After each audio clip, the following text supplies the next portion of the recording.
Hi, I'm John DeDakis. I'm a novelist, a writing coach, a certified grief editor, and a former editor on CNN's The Situation Room with Wolf Blitzer. You're one to one with me, and I'm one to one with Scott Silverman. Scott is let me get this up here for you. Scott is a crisis coach, he's an addiction recovery expert, he is an author, and he's a speaker. He's the author of You're Not God, that job is taken, The Opioid Epidemic, and Tell Me No, I Dare You. And he entered long term recovery from addiction in the mid 1980s. Scott, welcome to One to One.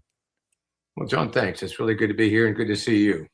Good to see you. We go way back, even before COVID.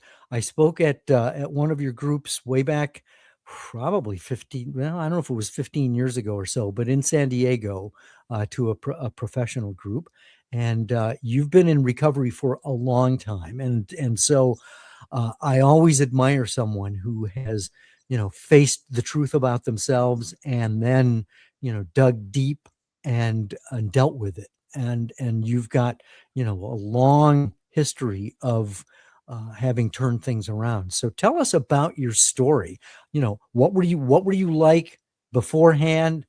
What caused you to turn it around, and how difficult was that? We'll have a conversation, but I definitely want to go into the work you've been doing since recovery.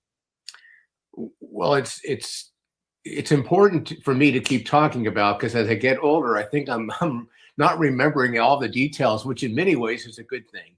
Uh, I got clean and sober in 1984. I had a episodic week the week before in New York with blackouts and nearly being arrested, and then trying to take my own life.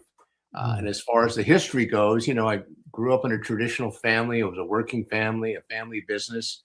And I got involved with mood altering substances in my early teens and continued to graduate and increase the type of things that I was doing, and became a full blown alcoholic who couldn't stop drinking, and then got into drugs and started mixing medications with alcohol, which creates nothing but trouble.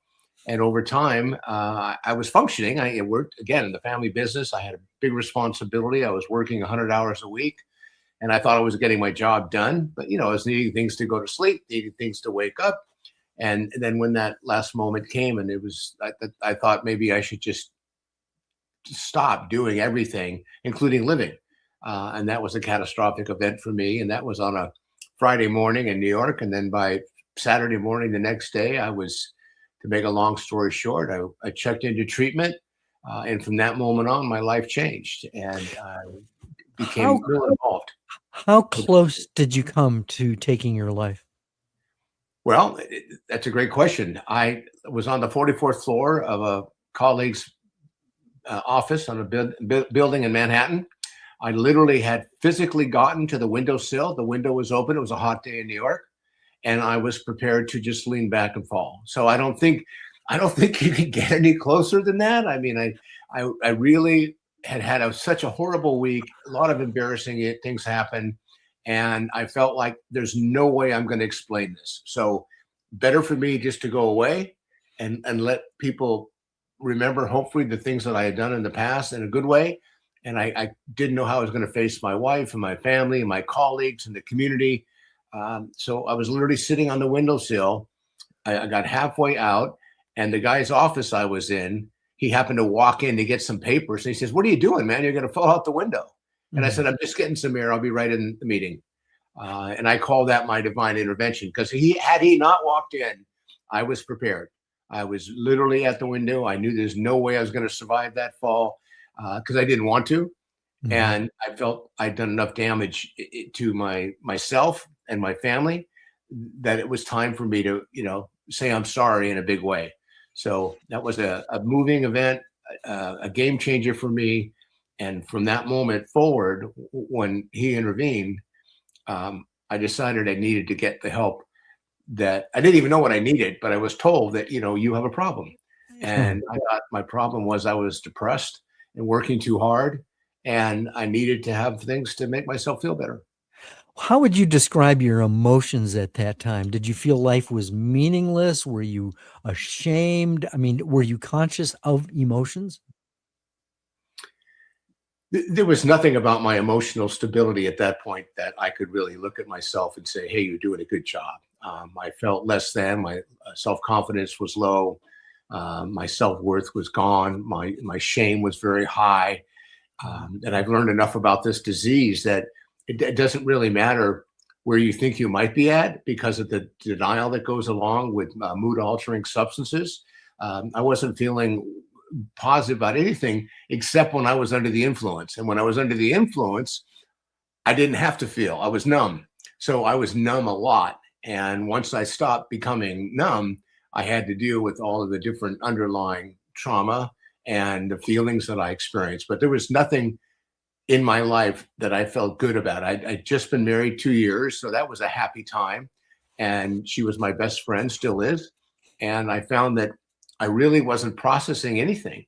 I would grind away at work after a 12, 14-hour day, come home, get high, wake up, do it all over again. So there was not a lot of joy in my life. And I personally was blaming myself after, of course, blaming everybody else. And once I realized it was me, I had to do something about it. It's the realizing that it's you, and it's the realizing that you need to do something about it. It sounds as though that was a wake up call in the sense that you were that close. Um, so once you made that, I mean, did you even actually make a decision to get help, or I think what I'm trying to get at is what's it like in that in between time between, the moment of absolute existential crisis and making that pivot to getting help when you don't really know what help looks like. Describe that time. I had been seeing a psychiatrist for my depression, and I wanted help. I said if I wasn't depressed, I wouldn't need to drink. So, being a good psychiatrist, he gave me a prescription of some interesting medication that mixed with marijuana amplified my inability to do things, and it helped numb me even more. And so he had mentioned, and my wife had met him, and we talked about, if it got worse, that I might want to do something about it. So at that moment, what happened was I was able to ask for the help. And when I called my wife and I said, look, I was crying. It was just a horrible event. And I said, look, call Gary, let him know I'm ready. And I didn't even know what that meant. But he had a plan and in the back of his mind, but he knew or felt that I would need to be the one who raised my hand and said, I'm ready and I need help. And of course, my wife was coaching me along that way, and she helped a lot with that. So when I called her, she made the phone call, and I came home that night, disclosed to my family what had been going on. He had a bed ready for me, reserved after the phone call, because he had been on that advisory group at that facility. And he got me in the next morning, and I started my detox procedure. And it was pretty seamless. But I had no idea where I was going. I had no idea what treatment was about. I had no idea what anonymous recovery looked like. I didn't know what 12-step programs were. I didn't know anything about the disease of addiction. So it was probably better that I didn't, because I didn't really know what I was walking into. And I figured, well, I'll figure it out. And by the third or fourth day after detoxing, I started giving the administration suggestions on how to better run the facility. So they basically told me to shut up and just become a Look, it's wonderful to be able to talk to a guy about this kind of stuff, because I do a lot of grief education, helping people use writing as a way to heal. And the conversations that I've had with people about grief, it's usually women. Women are the ones who are okay with crying. It's for them, it's like an emotional safety valve. And you're a guy. And I mean, I think that I don't want to put words in your mouth, but help me understand the dynamics and the difficulty it can be for a guy to be able to be vulnerable, to be able to be willing to admit to someone else uh, the worst that there is about them. Uh, It's a really good point, and what I know about how to help others today that I didn't know then to help myself.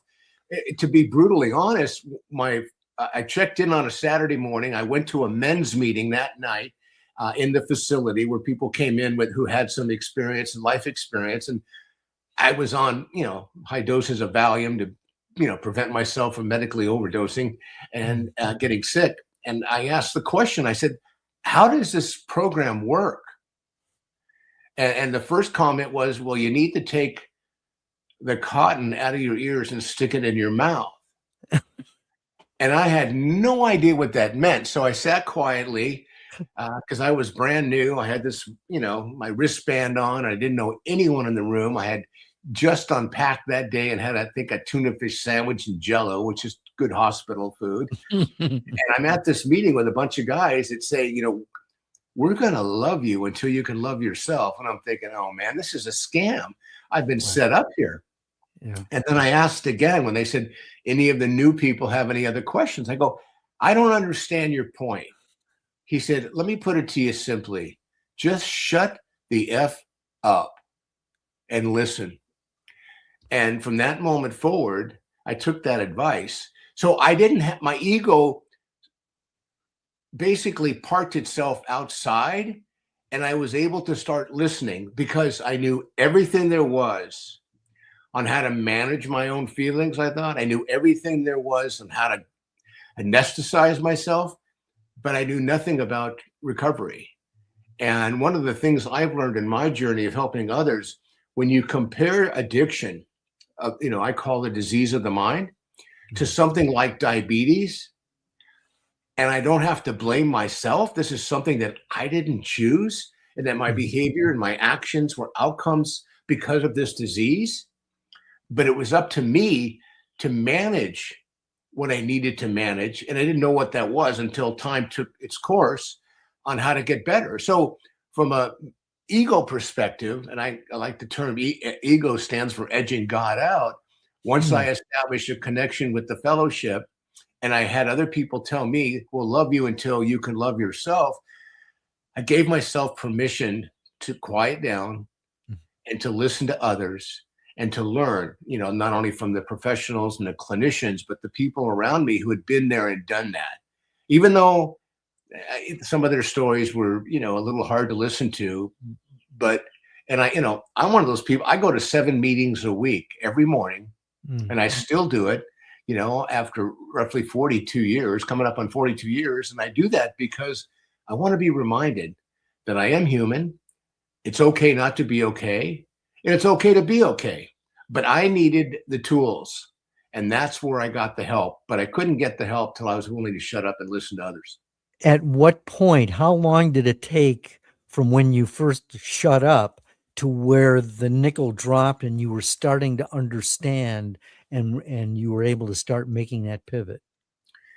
I want to point something out that I've learned. One of the 3 things that I believe an individual who suffers from this disease, 3 skills: lying, cheating, and manipulating.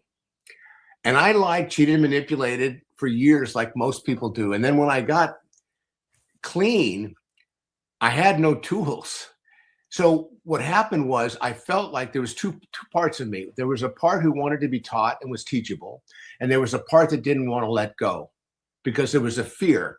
And one of the things about the steps and the tools of recovery is the very first step, which is powerless, and being powerless over people, places, and things. And once I accepted that it was okay not to be okay, the journey was much easier. So it took me probably 90 days to go through it. And then once I was done with my structured inpatient program, I made a commitment to go to an outpatient program. And then within 9 months, I made a commitment to work at the facility for 20 hours a week as a volunteer. And then after 5 years, I got awarded Volunteer of the Year because I had just completed 4,000 hours of volunteer work. And I made my recovery as important as my substance abuse commitment, if you will. And I hate to put it like that, but I made it as important because it helped me with my family. It helped me with my ability to sleep, to look in the mirror, and to know that I was okay. I just had this disease, but if I don't manage it, I'm going to end up more miserable and in more pain and potentially going back out. And I've been fortunate to not have to go back out. And my 40 plus years, 41 plus years is continuous sobriety. So I feel That's very lucky. amazing. I was going to say that's unusual, isn't it?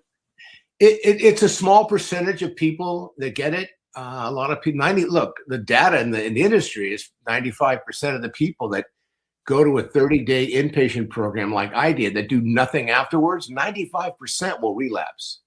Right. Doesn't mean they won't come back, but they will generally end up relapsing because once you remove the anesthesia, if you will, my colleague likes to say that it's like packing up, an old station wagon. Young people don't know what those are, but and all of your stuff is in the back. And then when you get clean and sober, you hit the brakes and all that stuff comes rolling forward. So once you remove the anesthesia, all the underlying things that you haven't dealt with, it need to be dealt with.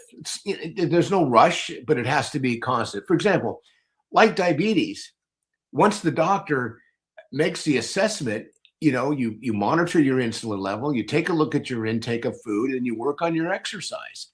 And it's manageable. And once you get those tools, but it takes a couple years to really not only get the tools, but to understand how to use them, what sequence, which one to pick up first, when to pick up the phone and ask for help.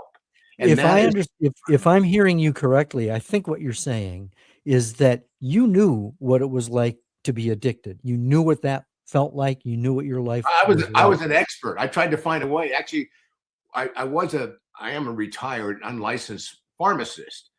What that means is I created a business and I was very profitable. So yes, I knew everything there was to know. I knew when I could drink, what time I could drink, how I could hide it, when I needed cocaine, when marijuana was important, what part of my day I was going to get through. And it was my life. It was my best friend. And that's what makes it tough for any people is how do you say goodbye to your best friend? Well, if you don't, you'll be watching yourself at your own funeral.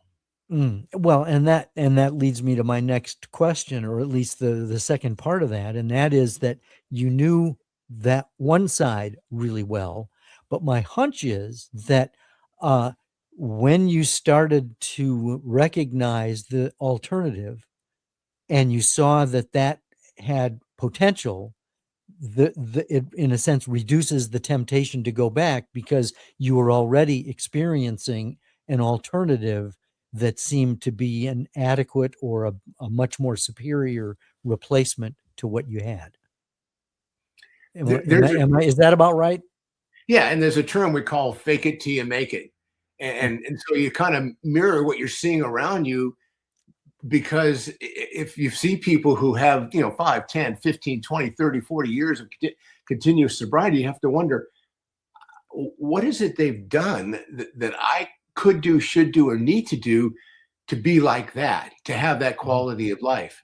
Because almost everything from age probably 11 to 30, I was not doing organically. I was either ashamed to do it, or I felt bad about it, so I did it, or I avoided it, or I ran away from it, or I completely didn't engage. And that's part of the 15% of our country that has this addiction. But the 15%, I'm one of them, impacts the other 80% negatively every day. So people who walk around untreated, people who walk around impaired, people who walk around under the influence are negatively impacting at least 8 people a day in their life, whether it be their significant other, their family, their children, their parents, their workplace, getting in a vehicle and moving around town. So when you think about that, this disease of addiction has a negative impact. And by the way, you haven't brought the word up yet, and I know it's something you're focused on, and so am I, is mental health. Because the underlying issues are mental health, the behavioral health. Those are the untreated trauma, the catastrophic events. And when you start drinking and using at age 12, 13, you stop growing emotionally. So if you drink until you're 40, when you get sober, you've got the emotional efficacy of a 12-year-old. Right. That's why it takes time. And that's why we need to do a better job in treatment, because a 95% failure rate is not a really good playing field for any kind of support. There's so much, you've described it, there's so much collateral damage that comes from just that one person and the people whose lives they impact. And Right. yet I mean, we've known about addiction, we've known about alcoholism for all this time. What is it that's preventing people? What is it that's preventing our society from doing a better job of addressing this in an effective way? A lot of it's the stigma around the idea that, if you wouldn't pick up that drink, you wouldn't have a drinking problem. And what's interesting to your question, the outcome data today is no different than it was 50 years ago. So the fact that we haven't changed, it's interesting, becoming an opioid expert, what I've learned is the big pharma blames the insurance companies because they pay for the drugs. Pharmacies blame the doctors because they write the prescriptions, and the doctors blame, the fact that individuals need their help. So they prescribe, pharmacy fills it, insurance companies pay for it. I don't think they ever get together and talk about systemic change. I mean, doctors are being mandated now not to write prescriptions because of what happened with the OxyContin catastrophic event, with the big family, the Sheckler family, I think it was. And pharmacies are slowing down because people have been sued. And the insurance companies are diminishing benefit reimbursement for treatment providers because they see the relapse rate and there's no ROI for them. But on the other hand, treatment providers have become so benefits driven, they're not really doing a good job. So we all at every level, the whole vertical sphere of what happens around the sale of medication, and then of course people who get drugs illicitly, and then of course the opioid epidemic has really created some major problems. And of course COVID has amplified all of it because people were isolated and they couldn't go out. And we're seeing there's no studies yet because it hasn't been that long, but look, if 15% of our countries under the influence of something mood altering that will erupt in a year, and over 25% of our young people are on some form of medication for whatever behavior they're being treated for, and we're seeing the mental health issues that are going on, the suicide rates going up, and we work with a lot of veterans, and that spectrum is getting worse by the year. And the VA, has a $330 billion budget, and they're not doing a great job, in my opinion, serving the veteran who suffers from mental health and underlying untreated traumas. I mean, you have a kidney problem or a heart problem, they've got doctors there. So I think to answer your question, I'm not sure. I think we need to get the group together, the people who, the medical industry. I mean, right now, I think doctors have gone.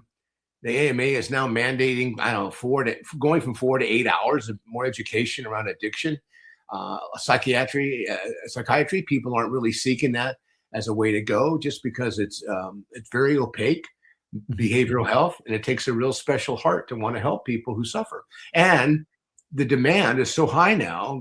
Trying to get an appointment can take 90 days to 6 months unless you go to ER.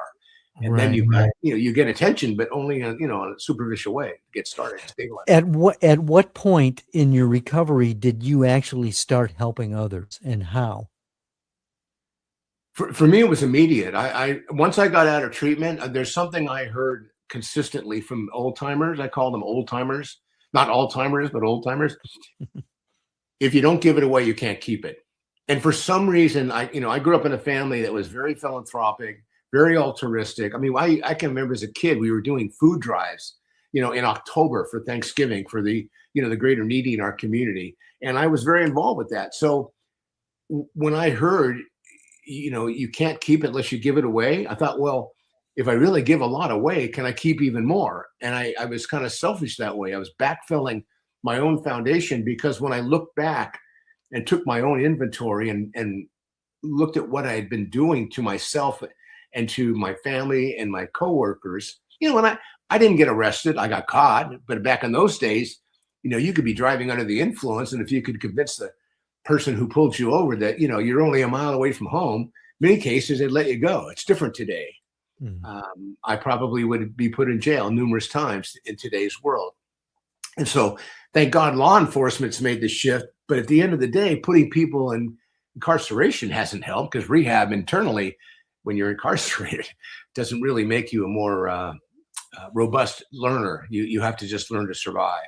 So I think at the end of the day, for me, it happened very quickly. And the fact that I volunteered gave me a chance to be next to the clinicians. It gave me a chance to see new patients, and it gave me a chance to be of service. And it was so rewarding that, I opened my own nonprofit back in '93, working with homeless people. But it's interesting.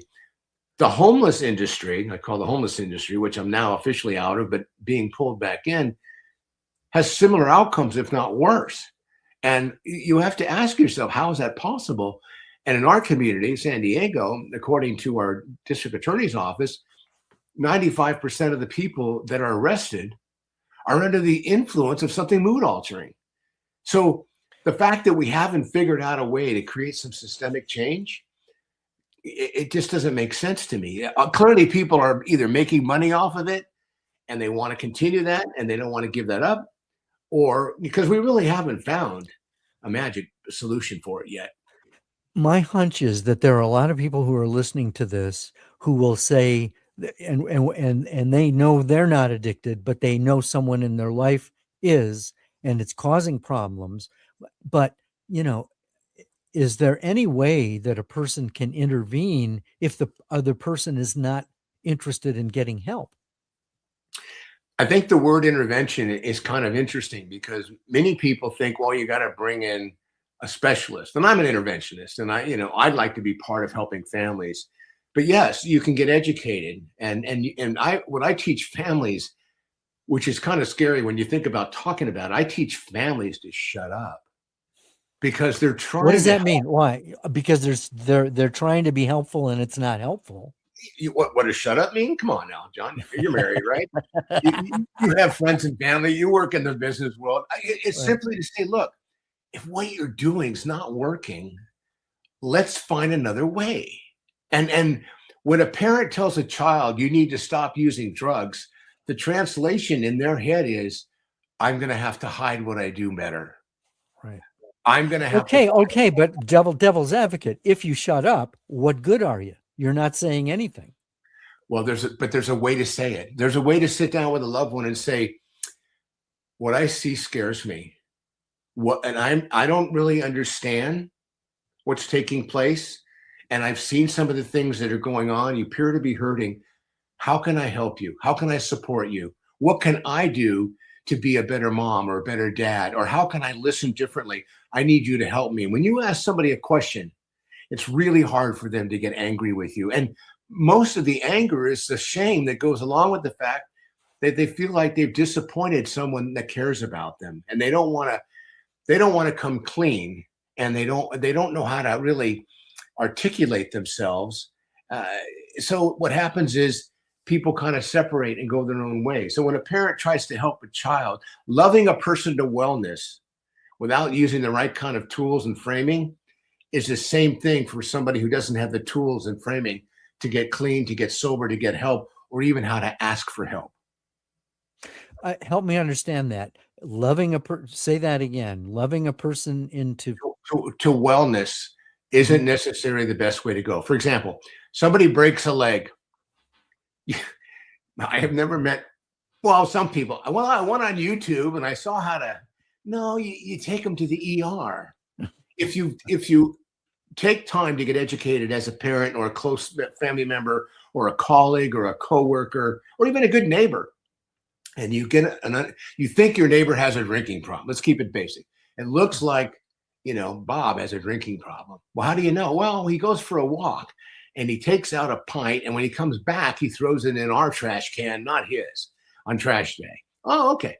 So what do you do? Well, if you see someone and you can help someone, when you see him next time, say, I like you, man, and I really respect you. And if there's something I can do to help, let me know. And then he's going to say, what are you talking about? I say, well, you can't keep throwing your empty bottles in my trash can like I'm not going to find them.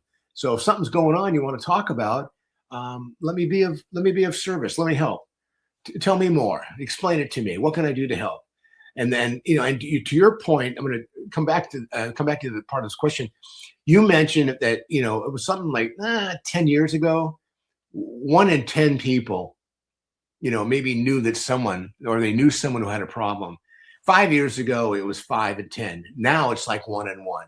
Know somebody who has a family member who's overdosed, somebody who lost a loved one to a drunk driver, or someone who was so impaired they had these self-inflicted wounds, whatever they might be defined as.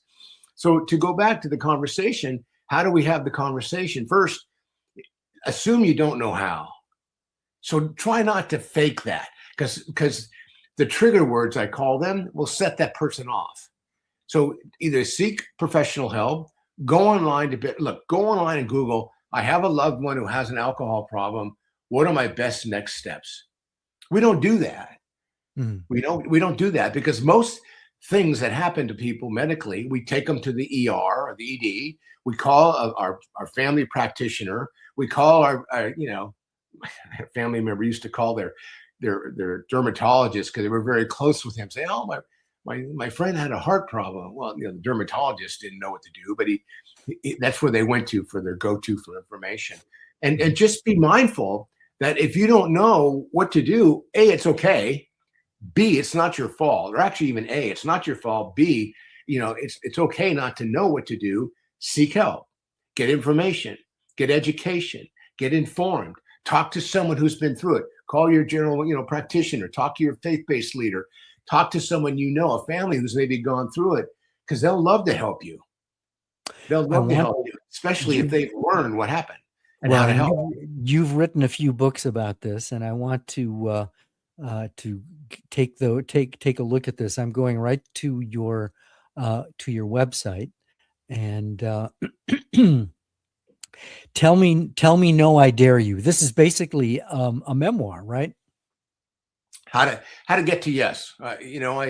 I was so tired of hearing no. Usually in the nonprofit world, you can't do this, you shouldn't do that. Your parents. I had a family friend tell me, your parents taught you more. Why do you want to help those people? And that was kind of during my time when I was working in the homeless arena for about 18 years. And I fundraising, you get told a lot. You just get told no.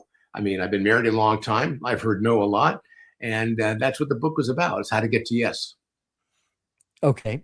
And going back to your books, let me just change the page. Go to the. I love the title of this one. You're Not God, That Job Is Taken. This deals with narcissism, right? Well, it deals with a couple of things. And narcissism is one of them. And this book just came out, last year.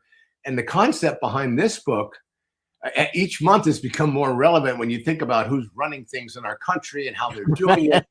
Yeah. But also there's another side of this, is that when parents feel like they have to be God, or think they need to be God to try to help their loved one, they don't. And when I tell a mother or a father, give yourself permission to understand this is not your fault, and that since you didn't cause this problem, you may not even have any idea of how to help a loved one. So let the experts call me. Give me a buzz. We'll talk, and I'll help you. But there's lots of resources out there today that are easy to get to, especially with the internet. Okay, and there's also the book about the opioid addiction. Let me see if I can find that. Yeah. Well, that's the I'm struggling here. I thought that it would be easy for me to find this. Oh, here we go. The opioid epidemic. Is opioid addiction really a crisis? The opioid epidemic. Talk about that. Well, this book came out about almost 5 years ago now, and to be totally honest, John, it was interesting.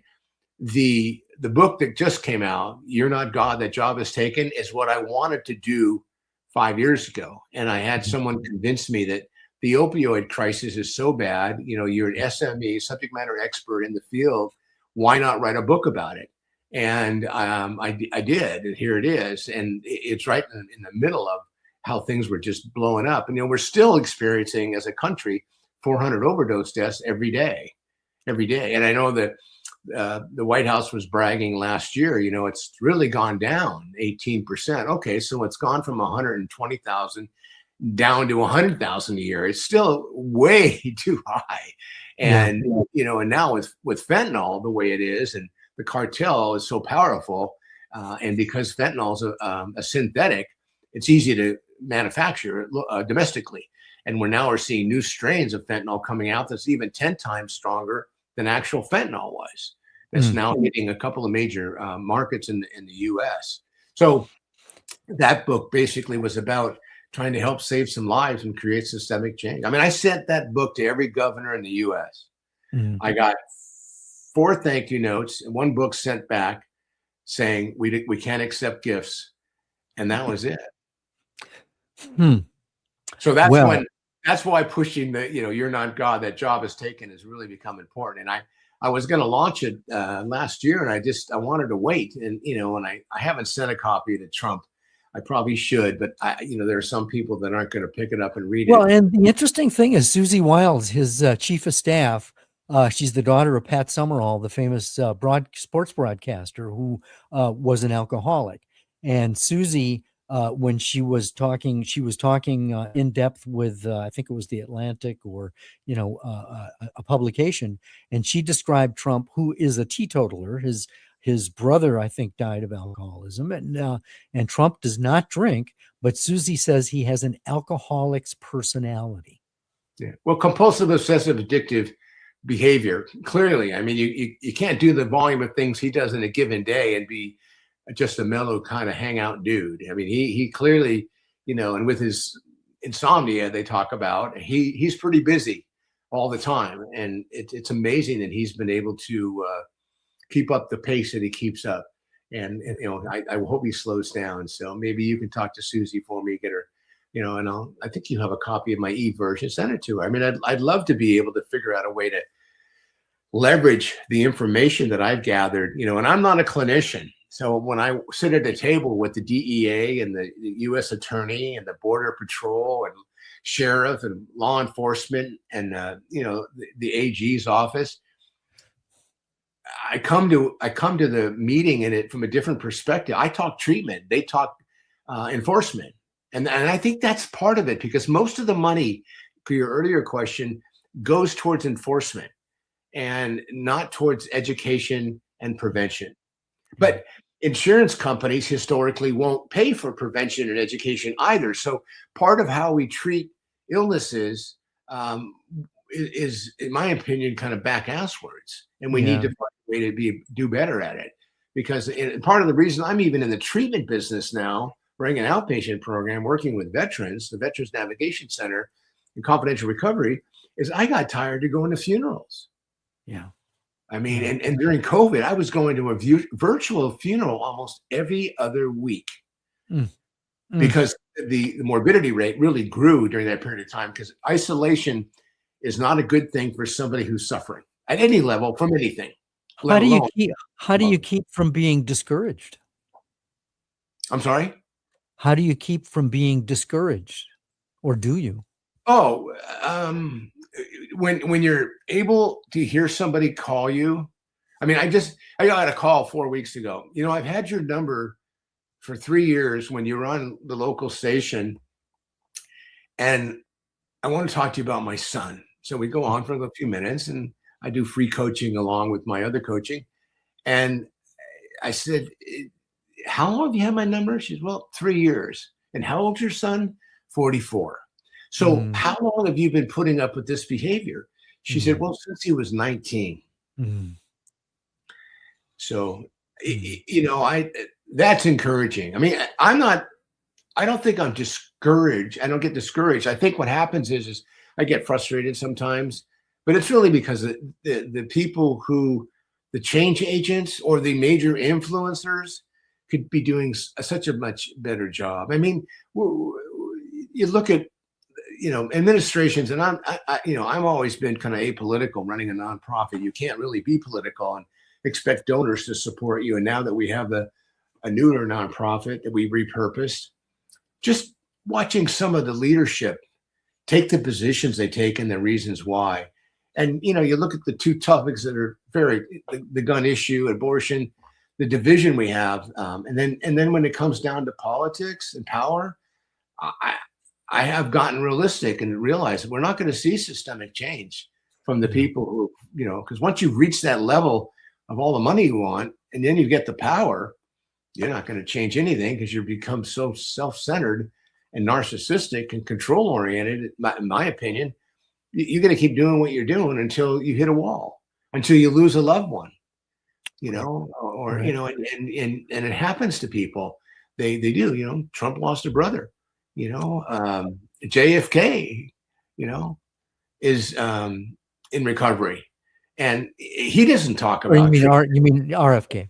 RFK, right? Yeah, Junior. Kennedy is in recovery, and he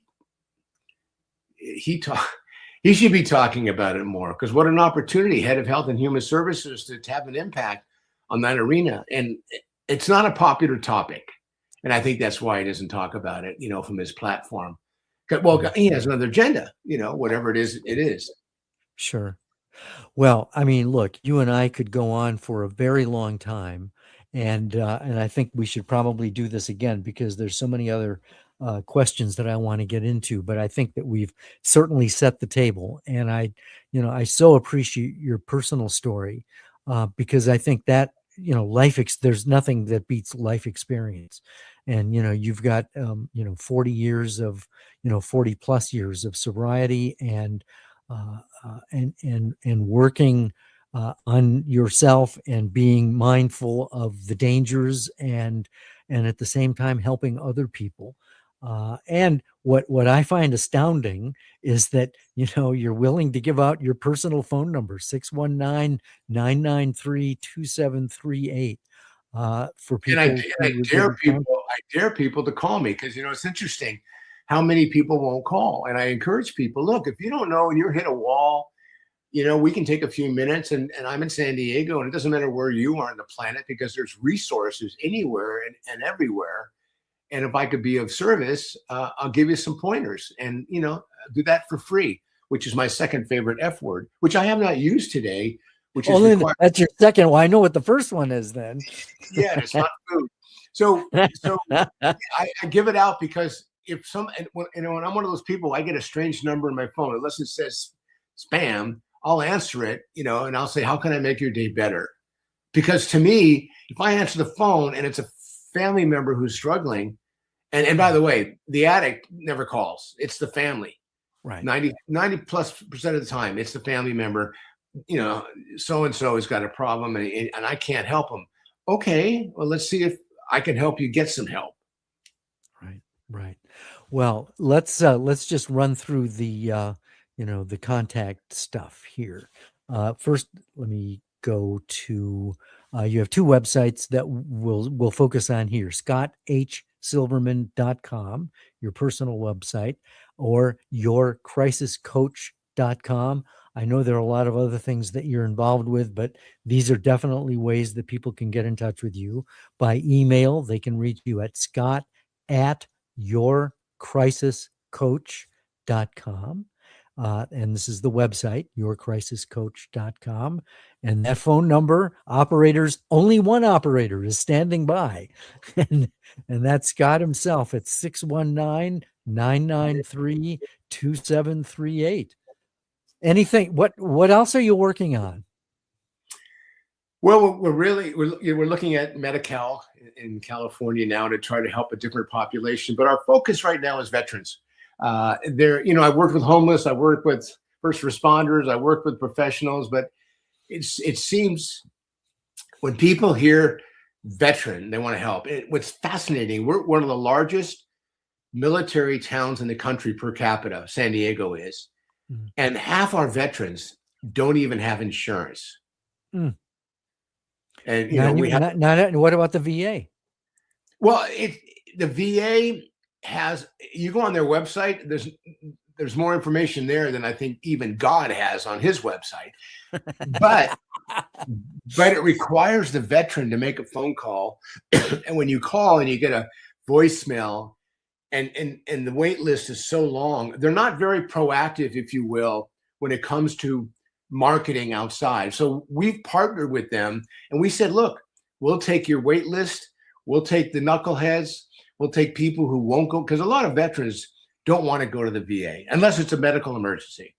Mhm. But the fact that half of them don't have insurance is insane, and they're entitled. So we're really making a big push right now with Veterans Navigation Center to bring veterans in and be a resource for them to try to help them navigate the VA.